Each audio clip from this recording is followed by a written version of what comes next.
Hello and welcome to a brand new year. North Korean leader Kim Jong-un's New Year's speech is widely seen as an opener that sets the tone for his foreign policies throughout the year. Many were closely watching his speech for 2019 as it came at a critical time for denuclearization talks between Pyongyang and Washington. We'll discuss what Kim's words could mean for the denuclearization of the Korean Peninsula. But first, here is what we have for you today. On this week's A Road to Peace, we analyze Kim Jong-un's New Year's speech and discuss what it could mean for denuclearization of the Korean Peninsula. We also take a look at the groundbreaking ceremony for the Inter-Korean Rail and Road project held last week, as well as its significance and the challenges that lies ahead. For today's discussion, we're joined by Choo Jae-woo, Professor of Political Science and Diplomacy at Kyung Hee University. It's great to have you back again at our show, and Happy New Year. Happy New Year. Good to see you again. Thank you.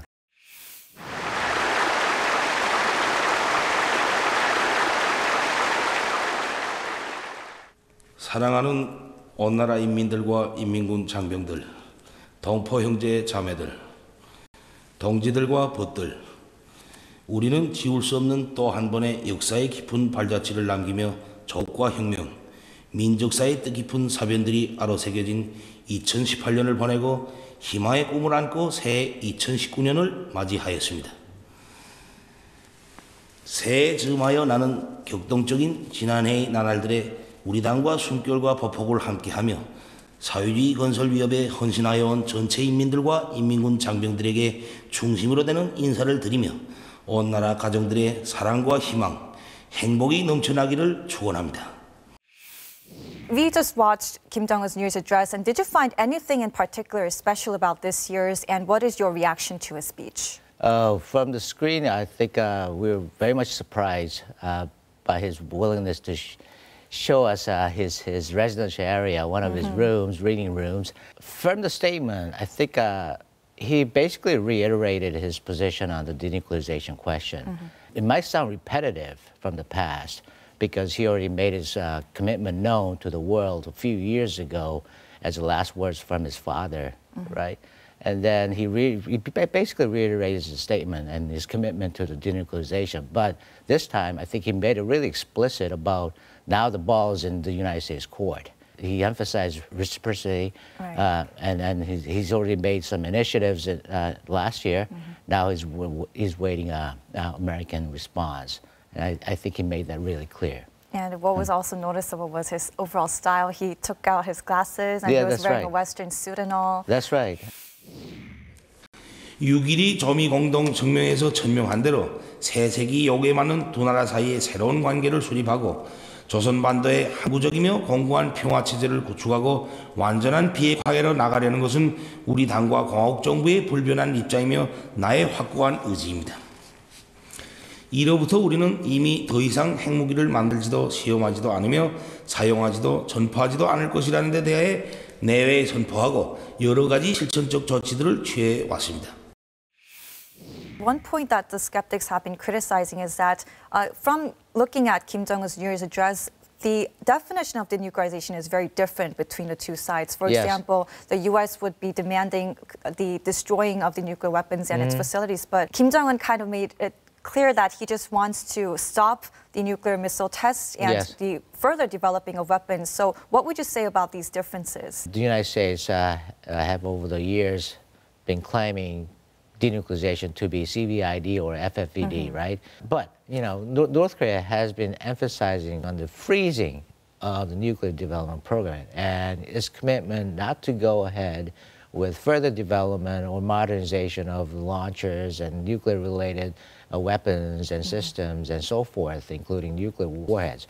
So here, there's a big discrepancy between the two. But if you look at the past, either way, it's going to be a good beginning of denuclearization because either you freeze it or you go a completely unverifiable process.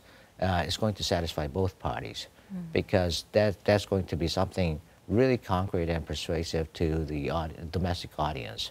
As long as, you know, North Korea stands its commitment to freeze and not to further develop its nuclear system, I think that's going to satisfy President Trump too. 나는 앞으로도 언제든 또다시 미국 대통령과 마주 앉을 준비가 되어 있으며 반드시 국제사회가 환영하는 결과를 만들기 위해 노력할 것입니다.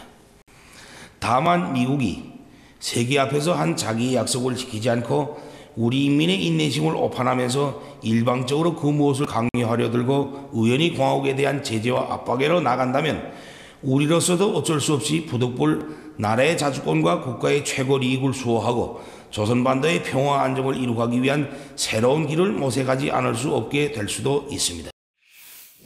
Do you think Kim Jong-un was trying to blame the United States for the stalled denuclearization talks? Yes, I think he made that really obvious and apparent in his statement because he believes that he already made some initiatives and proactive moves last year by closing down the Punggye-ri nuclear test site and some other missile launch test site last summer.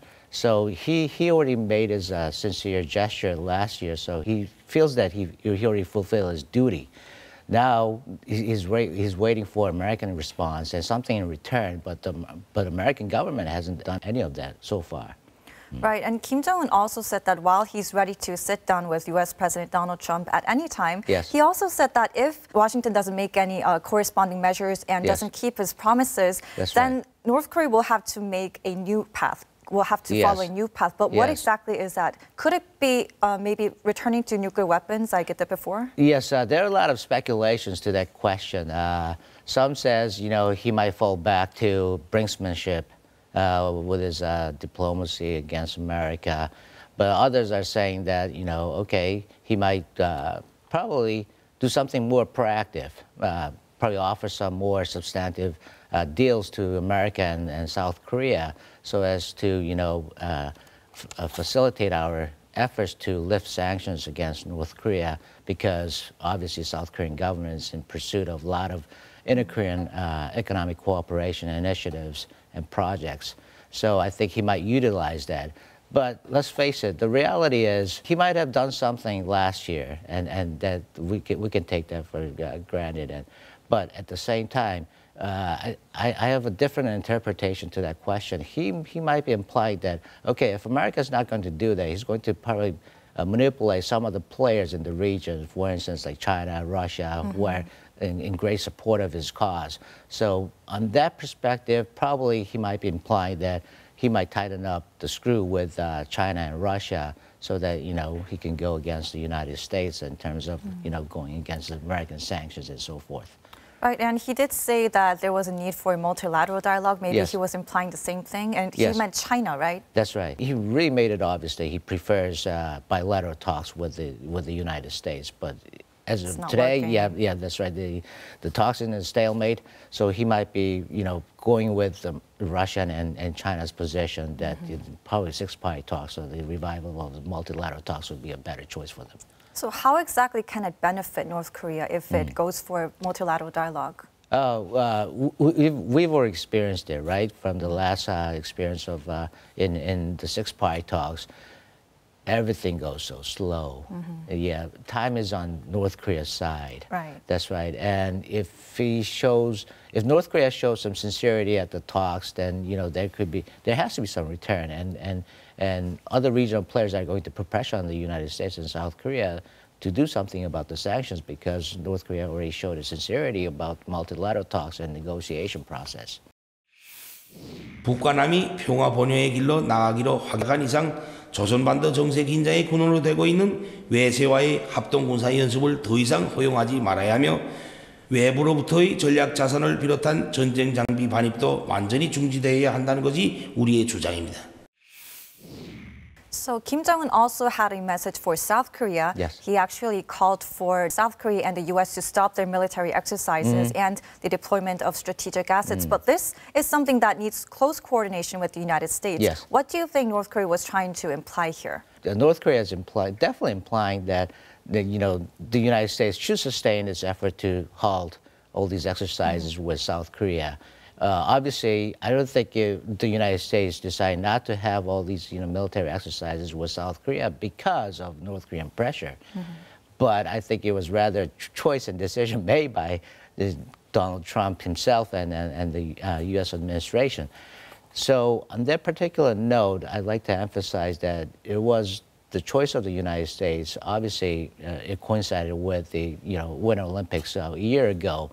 But at the same time, Trump is not a great supporter of the joint military exercises as deterrence. So do you think there is a big chance of it actually affecting this year's military drills? Oh, yes, definitely. At the end of last year, American government already made it obvious that, all these military exercises are going to get cut down in scales, and some of them are going to postpone again indefinitely.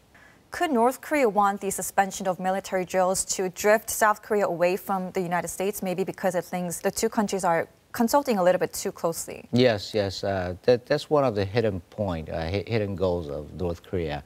They haven't made it explicit at all, but we can read between the lines what North Korea really wants and intend to when it's claiming to sustain all these joint military exercises. And in the New Year's address, North Korea also demanded South Korea not to import, or vis-a-vis the United States, not to deploy any more sophisticated, modernized weapons to South Korea.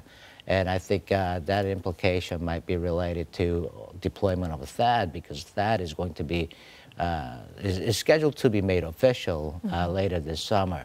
So I think we can read his implication there. He's trying to definitely decouple South Korea and the United States in terms of military cooperation and defense posture. 당면하여 우리는 개성공업지구에 진출하였던 남측 기업인들이 어려운 사정과 민족의 명산을 찾아보고 싶어하는 남녘동포들의 소망을 헤아려 아무런 전제 조건이나 대가 없이 개성공업지구와 금강산 관광을 재개할 용의가 있습니다. Now, another message for South Korea was that North Korea is willing to reopen the Kaesong Industrial Complex and restart tours at the Kumgangsan Mountain. Yes. But these are all things that need to be, that require the lifting of sanctions. Yes. But why was it a message to South Korea, not the United States? Because Kaesong and Mount Kumgang projects, they're imposed with sanctions because of the inter-Korean conflict. It was a result of an inter-Korean conflict. We can go back as far as to 2010 and 2008 and so forth, during the Lehman Brothers administration. But here, I think what we cannot overlook is one fact, that Kim Jong-un demanded lift of sanctions unconditionally. But we cannot go along with that note, because obviously he hasn't done anything regarding all these inter-Korean conflicts and the resultant casualties inflicted on South Korean people. I think that's a key point he's missing. But he wants to close down the past misfortunes and mishappenings of the past 70 years and demanding South Korean government to move forward with lifting sanctions on these two particular projects. So is he also saying that President Moon Jae-in needs to do more on this front and that he hasn't done enough yet? He's implying it, that's for sure. But as a head of state and a head of people of your country, then, all these unsolved incidents and accidents, at least we got to get a confirmation from North Korea that things like this past wouldn't be happening again, and we have to get some reassurance from the North Korean government. I see. Now, President Moon Jae-in also had a New Year's message for the world. He also said that he promises irreversible peace on the Korean Peninsula. So I guess we can assume that there are a lot of plans made out for this year in terms of the peace drive on the Korean Peninsula. Oh, absolutely. He's gearing towards the facilitation of all these inter-Korean economic cooperation projects. And we have seen some of the measures taken last year. And I think, this year he might be particularly emphasizing on inter-Korean, military defense agreement and implementation of that agreement this year, which would require a lot of military maneuvers along the DMZ and joint security areas. And I think that is going to be one key point going forward this year. Now, Kim Jong-un also didn't mention anything about a Seoul visit, while he did mention a second summit with President Trump. Yes. But could he be implying that maybe he thinks that the Seoul visit should come after the second North Korea-U.S. summit? Yes, I think he implied that in his personal letter to President Moon on the last day of the last year. But in the New Year's address, he didn't mention about coming to or visiting Seoul at all. But from his personal letter, what it was supposedly, reported in the media, is that he would like to see his coming realized next year, and probably he was implying that it might be happening after the second summit between the United States and North Korea. It's going to be an interesting story. If he does follow up his visit to South Korea after the second summit with the United States, I think we can see some substantive progress regarding the peace on the Korean Peninsula. Then do you think maybe we'll have a spring Seoul visit from Kim Jong-un? Again, maybe. Probably, you know, Korean Peninsula spring might be coming back again. Right, hopefully. Yes. Well, as Kim mentioned during his New Year's address last year, South and North Korea worked together in a number of areas, including railways and roads, forestry, and health. In fact, towards the end of 2018, they held a groundbreaking ceremony to mark the linking and modernizing of railways and roads between the two Koreas. Here's more on the story. The groundbreaking ceremony for the Inter-Korean Rail and Road project was held at the North's Panmun Station, the station closest to the military demarcation line within the border village of Kaesong. 철도-도로의 연결을 통한 남북 간의 교류와 왕래는 한반도의 평화를 더욱 굳건하게 만들어 줄 것입니다. With the two Koreas taking their first step to restore the severed transportation links, we take a look at how the ceremony went down and the significance it holds for both countries.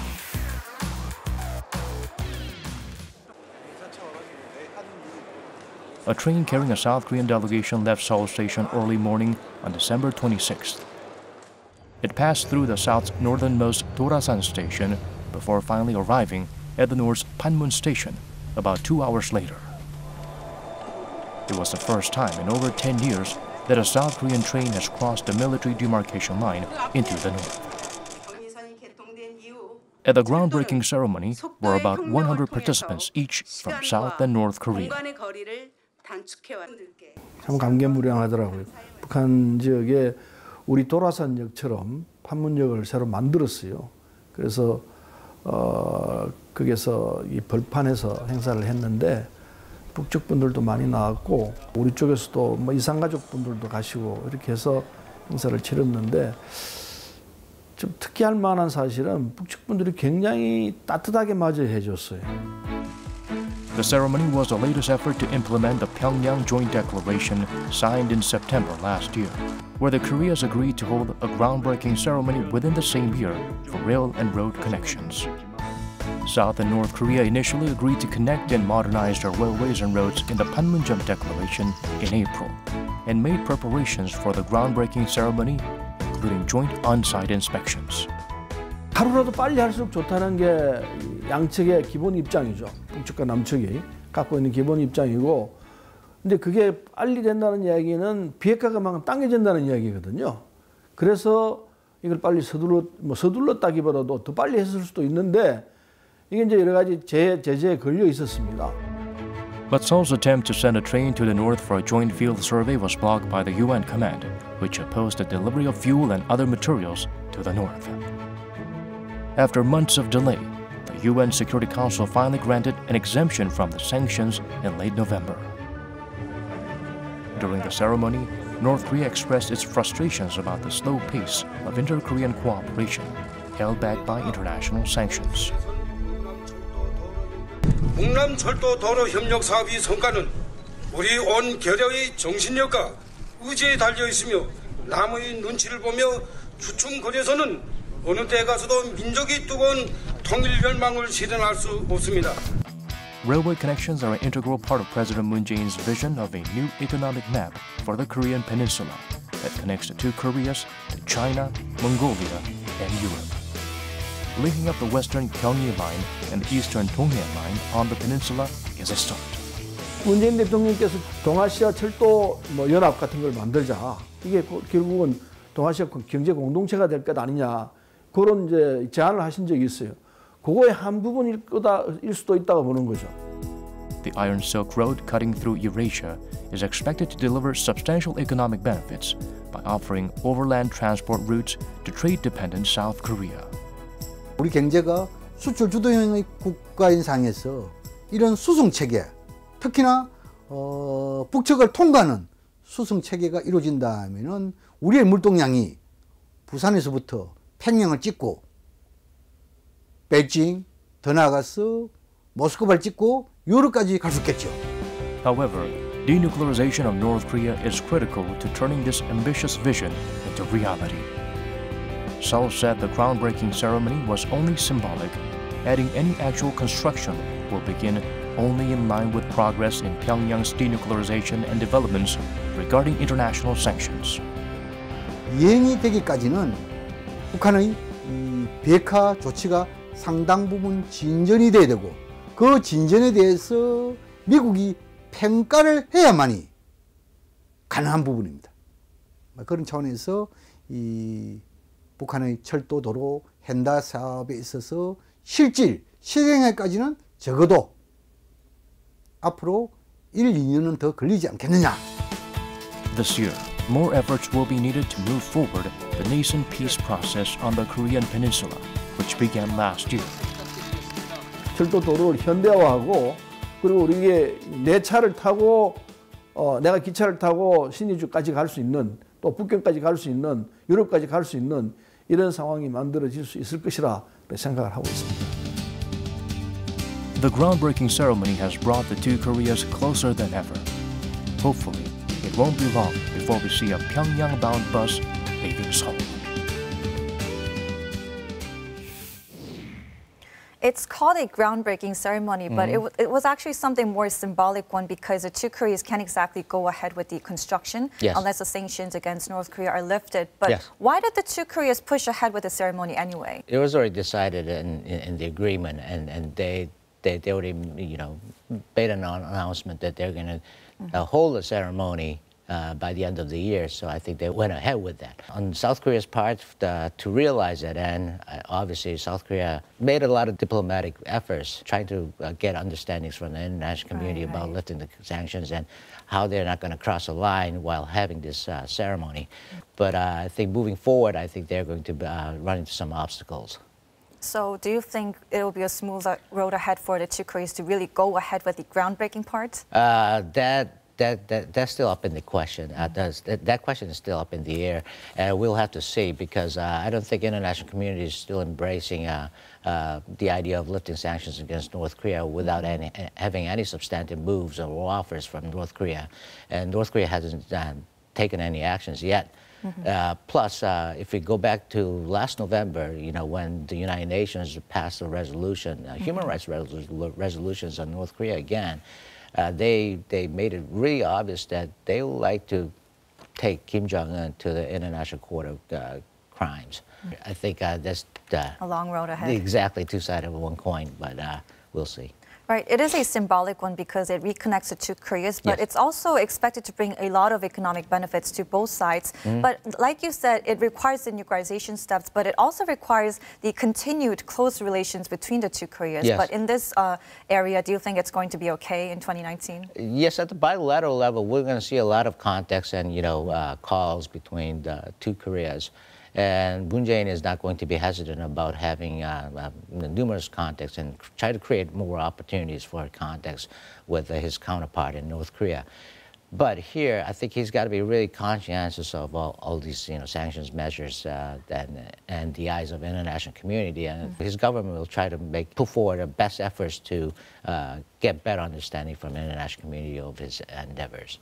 Well, let me ask you this one more question because it is the new year. Yes. So in terms of where the two Koreas stand right now and in consideration of Kim Jong-un's New Year's address, how do you think the denuclearization talks will go in 2019? I think it's going to be all depend on North Korea and the United States. If they really desire for denuclearization, they're going to put up some substantive efforts moving forward.